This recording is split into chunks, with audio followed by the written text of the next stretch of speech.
Welcome back to our championship edition of Breakfast from Roth. My name is Bob Babbitt. We're brought to you by Nitro and by Flapjacked. And we're joined by the 2013 Challenge Roth champion, who took third place yesterday. There's nothing wrong with that. Caroline Steffen, how are you? Hello, good morning. And I did, you have to admit, on camera, I did bring breakfast. Yeah, you did. You went to Schmidt, our favorite bakery in Roth. I already had breakfast, but it's nothing wrong with a double breakfast after race, isn't it? I think you worked out a little bit yesterday. Yeah, definitely can. Now, you've been here, obviously, you've won here. Was this a hotter day than normal? Oh, it was pretty hot yesterday, yeah, definitely. I drank and ate way more than usual on the bike, yeah. When you come into a race like this, because you always think about this as a fast race, go hard all day long, when all of a sudden you realize it's going to be really hot, does it change? Because almost Kona's strategic. This is you go from the gun.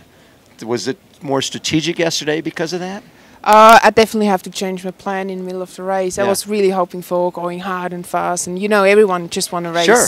in Roth because you get these amazing good times. And everyone Exactly. I did Ironman distance in... Well, I went 8:24. In 8:24 and then where about Roth? Oh, yeah, okay. It's just, it's kind of a bit disappointing if you don't get these really fast times when you're in Roth. But that's how it is. It was hot and it was really windy yesterday. And... so I had to change a bit plan yesterday in the race, but yeah, that's how it is. Now, did you wear aero helmet? No, it was too hot. Yeah, I was going to say. No. I saw a number of folks like making little numbers to put on their regular helmets because they weren't going to go aero. It was way too hot. Yeah. No, I don't. I never really race in aero helmets. Oh, you don't wear them anywhere? I don't like these noise you get in the helmet. These bzzz. Yeah, it's like you got bees in there. Yeah, I prefer the road From helmet. all your days of road racing? Road racing, and also with Brett Sutton, he always was against aero helmet, so I just stick to that. You decided, no way, I'm not going to wear that. So take us through yesterday a little bit. I mean, you coming out of transition after the bike, you were 4:36 back at Rachel. And Yvonne was another minute and a half back, and then Rinny was back. Did you know where the other gals were? Obviously, you probably had a sense of where Rachel was. I knew Rachel was quite a bit ahead, yeah. And I also knew where Yvonne and Mirinda are. Right. And I just had to reset and change my plan and go from there. And I was hoping actually to make a bit time up to Rachel, but she ran really strong and I had a good marathon too. You did have a good marathon. Yeah. I felt a bit average the first 10 and then start picking up the pace and was really happy with my last 20K. So it's all going good. It's just, have to put a bit more work into everything and then going to be fine in October. And is this the first season with Chris McCormick? Yeah, we just started working 6 months ago, Okay. and you can't expect like a miracle after 6 months changing. And we changed quite a few things, and this race was one important race of the year, but we didn't really made a massive build-up or something. You basically raced through this. Yeah. It's interesting because Macca learned back in when he was trying to win Kona that he couldn't be fit for Ironman Australia and Roth and Kona. You have to sort of go into this part of the season not quite at your peak if you want to peak in October.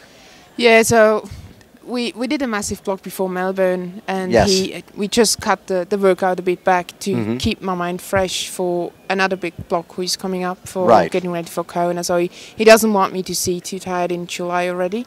So that's why maybe I'm not absolutely on a peak, which is okay. I mean, the time yesterday was still okay, and I had to drop in the bike the last few Ks. I wasn't strong enough, but we still work on that, so I'm not worried at all. And knowing that Mirinda Carfrae was a few minutes back, that's probably never a comforting thought. Knowing that she's that close. Yeah. No, not really. You had a great line. By the time when I see Rinny, it's too late. Yeah, when I see Rinny, it's usually too late. I want to change that, so maybe next time I see her, maybe. Yeah, you want to see her when you're standing at the finish line with the wreath on, and then she's coming up, and you want to congratulate her. Or at the turnaround when I'm on the way back and she's still on the way out. On the way out, exactly. That's when you want to see her. So knowing, it's funny, I got some tweets yesterday, people saying this looks like foreshadowing for Kona, right? Because last year it was basically that's what it looked like. When you look at where you're at now, to change that so that it's Caroline on top and then, you know, Rinny or whoever else, what do you and Macca have to do? What's the plan between now and October? Well, we're going to put in a lot of work, of course. Yeah. And we also go through the strategy for Kona. And it's going to be very interesting. Of course, I'm not going to tell what's the strategy, but nobody's watching this. we just had 17,000 downloads in the first 60 hours. That's okay. 30 hours. Yeah, definitely have to. I reckon work more on the bike as well. Yes. To push that out and right. Get a bigger lead. Yeah. Got to have a bigger lead. I mean, it's not like there's a surprise. Oh, she runs already 250, so. Yes, which means you've got to have a lead and run, you know, 257. Yeah. You need to have a 10-minute lead, and so I think I can. I'll do your strategy for you. You can just, you know, give me a percentage. That's not a problem. The one thing I have noticed is you seem just so much happier. You seem like really happy in your own skin right now. I mean, you were third yesterday, but all three of you were up there, and you know you enjoy. It seems like you all enjoy each other's company. There's a mutual respect among the women, and then you know you got third place, and that was fine for the day, right? Knowing where you are in your training block, you still are on the podium. Yeah, I mean, there's nothing wrong to get third behind the Rinny and Rachel Joyce. I mean, and I'm just so glad we got this opportunity to race outside of Kona each other. We never got that before, and I think it's great to have that in Roth, and we ran really hard. I mean, it was a smash fest out there. There was a big war, and I like those races. And if I get second or third, if I gave my best, then there's nothing I can do. Of course, I always want to win. I mean, that's why I train. That's why I'm professional. I'm not happy when I get second and third, but sometimes you have to accept you're not the strongest of the day. And what yesterday happened, I definitely have to go through the whole race with Chris. We're going to do that this afternoon and analyze. Yeah, analyze. Oh, okay. Get out the power meter and look at all that stuff. No, he's.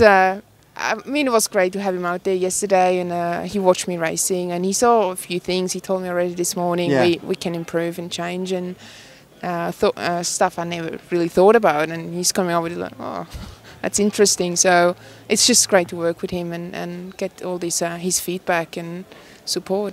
He seems as a coach more of a collaborator, someone who's going to work with you, rather than there's a lot of coaches who are more dictatorial. This is what you're going to do.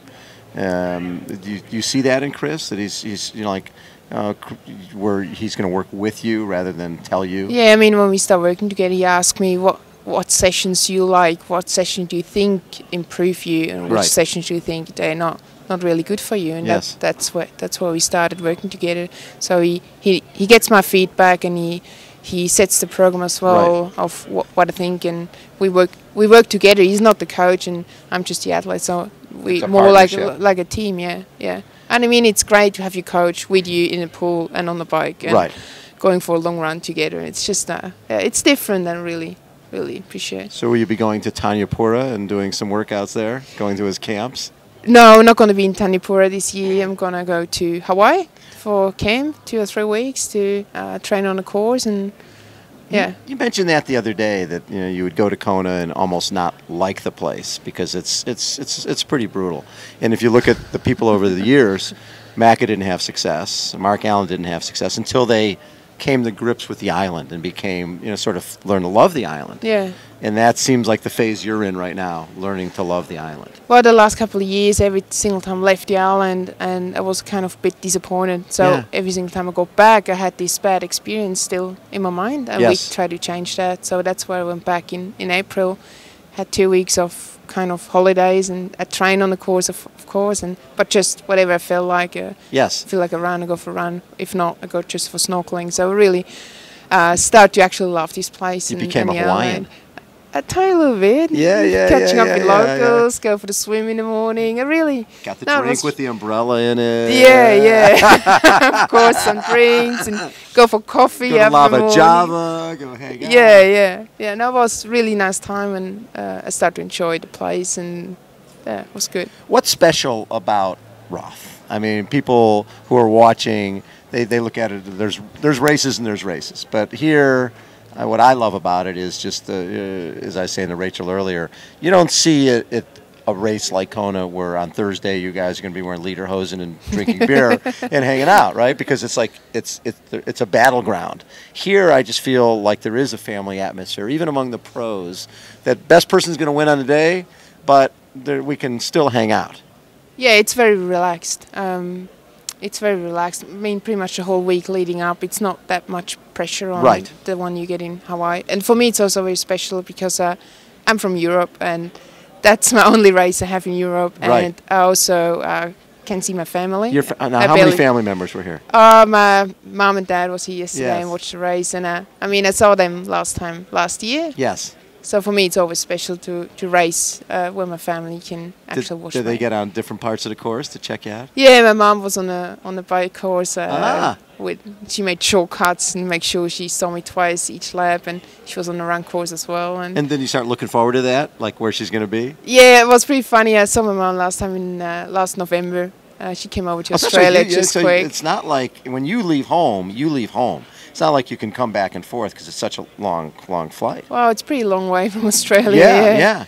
Yeah. So when I saw my mom yesterday on the course, I waved to her because I didn't saw her for the last half year. I was like, "Hi, Mom." So you didn't see her before the race? No, I couldn't see her before the race. She just came up here on Sunday morning, and she was staying on the course. I couldn't see her for 6 months before the race. Yes. So like, "Hi, Mom. Speak to you later." I'll see you a little later. Okay, I'll see you in another 6 months. Oh, she called me for the race. Said, "I'm really sorry, but I can't stop and give you a hug." And she said, "No, don't stop, don't stop." Okay. So I saw her at the finish line, but yeah. And so now a little time off before you start building up towards Kona? Yeah, I spent another week in Roth. Oh, another week here. Yeah, I have to check out the Schmidt bakery a bit more. I think that they, and I think Rainer is playing around town. You might need to see our accordion player. Okay. Go to one of the bars locally. I think he could probably hook you up. Yeah, so we're going to spend 1 week in Schmidt bakery. Yes. And then heading over to the Philippines to race the 70.3 in Cebu. Yes. For my main sponsor, Alaska Milk. Yes, good for you. And then back to Australia, back home. And so Australia is home for you now? Yeah, Australia is home. How long have you lived there? 5 years now. Oh, yeah, you're home. Yeah, that's home. So look at you, Australia, Philippines, Roth, Kona. All over the place. This is better than pro cycling, huh? Yeah, it's great life. Pro cycling, I remember riding the cobbles. It's cold. It's crappy hotels. Yeah, and you go to Netherlands and Belgium and Spain. In the winter. In the winter, of course. And you're doing Kona in October. Yeah, and complain about it's not a nice place. Oh, that's just wrong, isn't it? Hey, Carolyn, always a pleasure to hang out with you. Thank you very much for having me. You're such a special athlete, and I love your personality. You can tell the crowds love you, and what you bring to the sport is great. Thanks so much. Thanks so much for having me. Caroline Steffen has been our guest again. This is Breakfast from Roth. My name is Bob Babbitt. We're on sponsored by Flapjack and Nitro. And Rainer, it's time for Caroline to grab herself something from Schmidt's and for you to take us out.